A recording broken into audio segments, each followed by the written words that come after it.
only about 8% of people with gambling addictions ever seek help.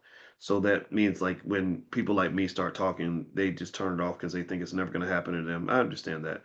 Um, some examples of people, famous people that have ruined their lives. Pete Rose was in Major League Baseball. He got banned from baseball because he couldn't stop gambling. Art Schlichter was actually an Ohio State grad like me, and he won the Heisman Trophy. And he went to the NBA and or sorry NFL, and he kept gambling so much they eventually had to put him out of the NFL. And then he started scamming his friends. And the last time I heard about Art was they arrested him in a parking lot with a crack pipe in his pocket. He was in his 60s at that time. Allen Iverson's earned over $200 million, and he gambled pretty recklessly, and he ended up. The only good thing he has going on is this deal he made with Reebok, apparently, where they saw his financially self-destructive habits, and someone convinced him to sign a deal where he wouldn't get his money till he was in his 50s, and some people look at that as a genius deal, and it was only a genius deal because it protected Allen from himself, but it wasn't a genius deal from a financial standpoint. It was actually a great deal for Reebok though because they were able to get let's say $100 million worth of value by only paying this guy the equivalent of maybe $5 or $10 million, because there's a concept that a lot of people aren't aware of called the future value of money. So if somebody just says, "Hey, I don't want to pay you 10 million now, but we'll give you 40 million, 30 years from now." Well, anybody who understands how money works and how money grows knows that getting $10 million today in many contexts could be worth far more than getting $40 million 30 years from now. Because in that meantime, you could take that money and make a lot of money from that money, compound interest and all that. It depends on their variables that determine how the math works.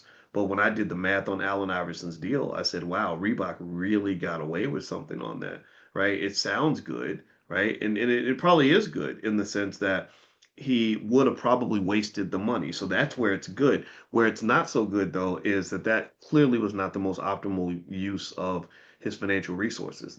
A better deal would have been one where if I was Allen's, let's say I was Allen's dad, I would have said, pay him his money now, and we're gonna just put that money in a trust. We're gonna invest it in a trust. I'll be the trustee, so he won't get to touch it.